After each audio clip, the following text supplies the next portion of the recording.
Puri police को गोटे बड़ा सफलता मिली। तालबनिया पुलिस लिमिट से गत काली गोटे केस रिपोर्ट होता जड़े महिला जार बयस हूँ पखापाखि 78 बयस से जिते बड़े घर पाखे मटियापड़ा रु गिरी गोस्वामी मठ आड़क जाते दुई जन अजना व्यक्ति बाइक रे गोटे केटीएम बाइक रे आसिकी चेन स्नैचिंग करके फरार हो जाते। इमिडिएटली तालबनिया थाना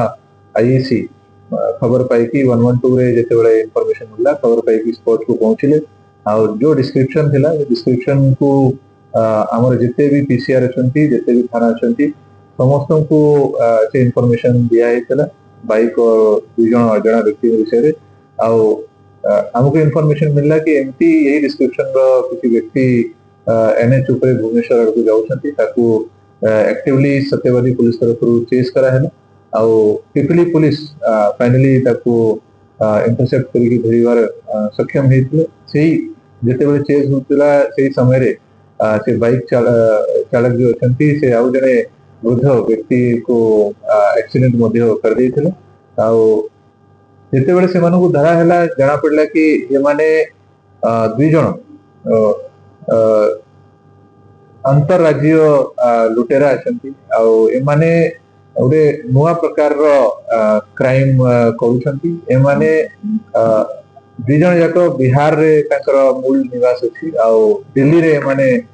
रोचंती दिल्ली रे मध्य एमानक उपरे मोटरसाइकिल चोरी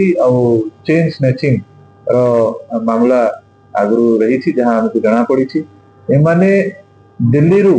स्पीड बाइक ट्रेन रे रखिकी आनी एठी आणला परे लोकल नंबर से बाइक ऊपर लगे भुवनेश्वर एमाने जिते पहुंचले 9 तारीख को भुवनेश्वर एमाने गोटे होटल चेक इन करते गोटे रेलवे स्टेशन पाखे होटल रे एमाने रही जाइतिले एमानकर योजना थिला कि 4-5 दिन भुवनेश्वर रे अड्डा करिकी भुवनेश्वर और आखपाख सब जिते जिला अच्छा से माने सीरीज एमती लुट करते काली जिते फेरिकी जाऊे सदर थाना अंचल आउ गोटे लुट घटना एमाने करथिले जोटा कि आमको से डिटेक्ट होती पाखु आमको गोटे केटीएम बाइक जो कि जहाँ जना पड़ुछि से ऊपर भी हमको डाउट अच्छी सेटा भी चोरी बाइक अच्छी माने फेक नंबर यूज करथिले 2 नंबर ऑफ गोल्ड चेन गोटे एयर बैग माने कैरी करथिले जो कपड़ा माने रखिथिले number plate of Delhi registration आमको रिकवर होती दुईटा मोटरसाइकिल चाबी मिली जोटा कि वेरिफिकेशन करा होछि ये मानकर जहाँ अन्य योजना थिला कि एमाने अन्य डिस्ट्रिक्ट रे जाइथांते सेठी ये प्रकार लुट घटना